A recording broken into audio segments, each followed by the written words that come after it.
عن عدي بن حاتم رضي الله تعالى عنه قال بين أنا عند النبي صلى الله عليه وسلم আদি ইবনে হাতিম বলেন যে আমি একবার রাসূলুল্লাহ সাল্লাল্লাহু আলাইহি ওয়াসাল্লামের কাছে উপস্থিত ছিলাম। ইযা আতাহু রাজুলুন ফাশাকা ইলাইহিল ফাকা সুম্মা আতাহু আখার ফাশাকা কাতআস সাবিল। আদি ইবনে হাতিম বলেন যে একজন ব্যক্তি আসলো, এসে রাসূলুল্লাহ সাল্লাল্লাহু আলাইহি ওয়াসাল্লামের কাছে দারিদ্রতার অভিযোগ করলো যে খুবই কষ্টে আছি, খাদ্যের অভাবে আমরা খুবই কষ্টে আছি। আরেকজন ব্যক্তি এসে ফাশাকা কাতআস সাবিল, ডাকাতের অভিযোগ করলো যে আমরা ডাকাতের ভয়ে আমরা জীবনযাপন করি, অর্থাৎ আমরা অশান্তিতে আছি। ফাকালা রাসূলুল্লাহ সাল্লাল্লাহু আলাইহি ওয়াসাল্লাম, রাসূলুল্লাহ সাল্লাল্লাহু আলাইহি ওয়াসাল্লাম বললেন, ইয়া আদি হাল রাআইতাল হীরা, তুমি কি হীরা সম্পর্কে জানো? হেরাত একটি স্থানের নাম, যেটা মক্কা থেকে আরও প্রায় 1000 মাইল দূরে ইরাকে অবস্থিত একটি হেরাত নামক স্থান রয়েছে। যেহেতু হযরত আদি ইবনে হাতিম তিনি নও মুসলিম ছিলেন, কারণ তিনি তয় গোত্রের সর্দার নেতা হাতেম তাইয়ের ছেলে। হাতেম তাই আরবের বিখ্যাত দানবীর ব্যক্তি ছিলেন। হাতেম তাইয়ের ছেলে আদি ইবনে হাতিম তিনি নও মুসলিম হয়েছেন। মুসলমান হয়ে তিনি রাসূলুল্লাহ সাল্লাল্লাহু আলাইহি ওয়াসাল্লামের কাছে আসলেন। এসে দেখলেন লোকজন একের পর এক রাসূলুল্লাহ সাল্লাল্লাহু আলাইহি ওয়াসাল্লামের কাছে অভাব অভিযোগ জানাচ্ছে, কারণ খুবই দুরবস্থার মধ্যে মানুষ আছে। রাসূলুল্লাহ সাল্লাল্লাহু আলাইহি ওয়াসাল্লাম নও মুসলিম আদি ইবনে হাতিমকে সান্ত্বনা দিয়ে কিছু ভবিষ্যৎবাণী করলেন যে, হে আদি ইবনে হাতিম, বিচলিত হওয়ার কিছু নেই, তোমাকে ধৈর্য ধরতে হবে। ইয়া আদি, হে আদি, হাল রাআইতাল হীরা, তুমি কি হেরাত নামক স্থান সম্পর্কে তোমার ধারণা আছে? আদি বলেন, কুলতু লাম আরাহা, আমি সেটা দেখিনি, আমি সেখানে যাইনি।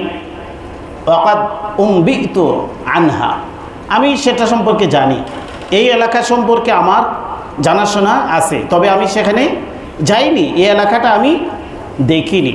ক্বালা, রাসূলুল্লাহ সাল্লাল্লাহু আলাইহি সাল্লাম বলেন, ফাইন তালাত বিকা হায়াতুন, তুমি যদি দীর্ঘজীবী হও, তুমি যদি বেঁচে থাকো, তাহলে লা তারায়ান্না যাইনা, তুমি দেখবে যাইনা একজন নারী যে ঘোড়ার উপর সওয়ার হয়ে আসবে। তারতাহিলু মিনাল হেরাতি, হেরাত থেকে, ইরাকের হেরাত থেকে সে ঘোড়সওয়ার হয়ে ঘোড়ার উপর সওয়ার হয়ে আসবে। হাত্তা তাতুফা বিল কাবা লা তাখাফু আহাদান ইল্লাল্লাহ, হেরাত থেকে একজন নারী ঘোড়সওয়ারি ঘোড়ার উপর আরোহণ করে সে হেরাত থেকে বাইতুল্লাহর দিকে সফর করবে, আল্লাহর ঘর তাওয়াফ করবে। লা তাখাফু আহাদান ইল্লাল্লাহ, সে এই অবস্থার মাঝে সে নির্বিঘ্নে নিশ্চিন্তে নিরাপত্তার সাথে দীর্ঘ 1000 মাইল সফর করে আসবে। সে একমাত্র আল্লাহ ছাড়া কাউকে ভয় করবে না, ভয়ের কোনো অবস্থাই থাকবে না। তুমি তো দেখতেছ এখন মানুষ দারিদ্রতার কষ্টে আছে, আর মানুষ নিরাপত্তাহীনতায় রয়েছে, চতুর্দিকে ডাকাতদের উৎপাত। রাসূলুল্লাহ সাল্লাল্লাহু আলাইহি ওয়াসাল্লাম বললেন, তোমাকে ধৈর্য ধরতে হবে, দেখতে হবে। তুমি যদি দীর্ঘ হায়াত পাও, তাহলে তুমি দেখবে এই হেরাত থেকে 1000 মাইল পাড়ি দিয়ে একজন নারী বাইতুল্লাহর সফর করবে, আল্লাহর ঘর তাওয়াফ করবে। সে লা তাখাফু আহাদান ইল্লাল্লাহ, একমাত্র আল্লাহকে ছাড়া সে কাউকে আর ভয় করতে হবে না। এরকম একটি শান্তিময় পরিস্থিতি অপেক্ষমান, তোমাকে অপেক্ষা করতে হবে। বলতো ফিমা বাইনি ওয়া বাইনা নাফসি ফাআইনা দুআরু তাইইন। আদি ইবনে হাতিম বলেন যে আমি মনে মনে বললাম যে তয় গোত্রে ওইসব ডাকাতগুলো তখন কোথায় যাবে? আল্লাযী ক্বাদ সাআরুল বিলাদ, যারা চুরি ডাকাতি রাহাজানি মাধ্যমে সমাজের মধ্যে দেশের মাঝে অশান্তির আগুন জ্বালিয়েছিল, তারা তখন কোথায় থাকবে? রাসূলুল্লাহ সাল্লাল্লাহু আলাইহি সাল্লাম বললেন ওয়ালা ইন তালাত বিকা হায়াতুন, হে আদি, যদি তুমি দীর্ঘজীবী হও, যদি তুমি বেঁচে থাকো, তুমি যদি দীর্ঘ হায়াত পাও, তাহলে তুমি আরও কিছু দেখবে। লাতুফতাহান্না কুনুজু কিসরা, তুমি দেখবে পারস্য সম্রাট কিসরার ধনভাণ্ডার জয় হবে, মুসলমানরা বিজয় লাভ করবে। কিসরা পারস্য সম্রাট, সেই সময়ে বিশ্বে দুটি পরাশক্তি ছিল, রোম এবং পারস্য। রোম সাম্রাজ্য এবং পারস্য সাম্রাজ্য, এই দুটি সাম্রাজ্য গোটা পৃথিবীর নেতৃত্ব দিত, সব জায়গায় তাদের আধিপত্য চলত। এত বিশাল প্রতাপশালী সাম্রাজ্য। রাসূল বললেন তুমি জেনে রাখো। তা রাসূল কখন ভবিষ্যৎবাণী করছেন? যখন গুটি কতক মানুষ মুসলমান ইসলাম গ্রহণ করেছে, তাদের মধ্যে খাদ্যের অভাবে তারা পেটে পাথর বাঁধে, নিরাপত্তার অভাব, চতুর্দিকে চোর ডাকাত, আর এই সমস্ত দুর্বল জীর্ণ শীর্ণ মানুষগুলা নিয়ে রাসূল একটি সমাজ ব্যবস্থা বিনির্মাণের পথে অগ্রসর হচ্ছেন। এই সময়ে রাসূল আদি ইবনে হাতিমকে বলেন যে তোমার জন্য অপেক্ষমান রয়েছে, তোমাকে ধৈর্য ধরতে হবে।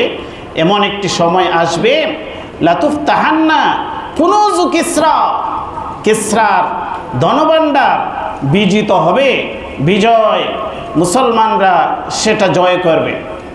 কুলতু কিসরা ইবনে হুরমুজ, আদি ইবনে হাতিম বললেন ইয়া রাসূলুল্লাহ, আপনি কোন কিসরার কথা বলছেন? যে কে কিসরা ইবনে হুরমুজের কথা বলছেন? যে হুরমুজের ছেলে কিসরা, যে পারস্য সম্রাট, তার ধনভাণ্ডার মুসলমানরা জয় করে ফেলবে? আদি ইবনে হাতিম আশ্চর্য হয়ে গেলেন। রাসূল সাল্লাল্লাহু আলাইহি সাল্লাম বললেন ক্বালা কিসরা ইবনে হুরমুজ, হ্যাঁ অবশ্যই কিসরা ইবনে হুরমুজ, তার পরাজয় হবে মুসলমানদের হাতে, মুসলমানদের বিজয় আসতেছে, অপেক্ষা করো। ওয়ালা ইন তালাত হায়াতুন, এরপরে বললেন তুমি আরো শোনো, যদি তুমি দীর্ঘজীবী হও, তুমি যদি হায়াত পাও, তাহলে তুমি দেখবে লাতারায়ান্নার রাজুলা ইয়াখরিজু মিলআ কাফফিহি মিন যাহাবিন আও ফিদ্দাতিন, লোকজন বের হবে, লোক বের হবে মিলআ কাফফিহি মিন যাহাবিন আও ফিদ্দাতিন, তার মুষ্টি ভর্তি স্বর্ণ রূপা থাকবে। ইয়াতলুবু মান ইয়াকবালুহু মিনহু, সে তালাশ করবে এমন একজন দরিদ্র ব্যক্তির যে তার কাছ থেকে এই স্বর্ণ রূপার যাকাত গ্রহণ করবে। এরকম একজন যাকাত প্রার্থী দরিদ্র মানুষের অপেক্ষায় সে ঘুরতে থাকবে। ফালা ইয়াজিদু আহাদান ইয়াকবালুহু মিনহু, এর ধনী ব্যক্তির কাছ থেকে স্বর্ণ রূপার যাকাত গ্রহণ করার মতো একজন ব্যক্তিও সে খুঁজে পাবে না। রাসূল বলেন তুমি আমাকে অপেক্ষা করতে হবে, যদি তুমি দীর্ঘজীবী হও, তাহলে তোমাকে আমি এই তিনটি কথা বললাম, যেখানে মানুষের সমৃদ্ধি আসবে, যেখানে মানুষ শান্তি লাভ করবে, যেখানে মানুষ নিরাপত্তা লাভ করবে, যেখানে ন্যায় এবং ইনসাফ প্রতিষ্ঠিত হবে, এবং এই ন্যায় ভিত্তিক ইনসাফ ভিত্তিক যে সমাজ এবং এই সমাজের বাসিন্দারা একের পর এক বিজয় লাভ করবে, বিজয় লাভ করে তারা কিসরার সাম্রাজ্যের তারা পতন ঘটাবে, সেখানে তারা বিজয় লাভ করবে। এখানে কেসরার কথা আছে। আর আরেকটি সাম্রাজ্য ছিল রোম। এই রোম সাম্রাজ্য মুসলমানদের হাতে আসবে, তারাও পরাজিত হবে, সেটা ভিন্ন বর্ণনায় রয়েছে। বাস্তবেই রোম এবং পারস্য দুটি সাম্রাজ্যই মুসলমানদের হাতে পরাজিত হয়েছিল। এই রোম এবং পারস্য সাম্রাজ্য এখন নাই, তারা কোথায় গেল? কাদের হাতে তারা পরাজিত হয়েছিল? সেটা মুসলমানদের হাতেই। তা রাসূলুল্লাহ সাল্লাল্লাহু আলাইহি ওয়াসাল্লাম ভবিষ্যৎবাণী করলেন। এরপরে আদি ইবনে হাতিম, তিনি তো এই হাদিসের বর্ণনাকারী, তিনি জীবনের শেষ প্রান্তে এসে বর্ণনা করেন। ক্বালা আদিয়ুন ফারাআইতু যাইনাতা তারতাহিলু মিনাল হিরাতি হাত্তা তাফুয়া বিল কাবাতি লা তাখাফু ইল্লাল্লাহ। আদি ইবনে হাতিম বলেন যে আমি রাসূল যে আমাকে ভবিষ্যৎবাণী করেছিলেন, সেই ভবিষ্যৎবাণীর বাস্তবায়ন আমি নিজেই প্রত্যক্ষ করেছি। রাসূল বলেছিলেন, তুমি যদি দীর্ঘজীবী হও, তুমি যদি দীর্ঘ হায়াত পাও, তাহলে তুমি দেখবে আমি রাসূলের দোয়ার বরকতে আমি দীর্ঘজীবী হয়েছি।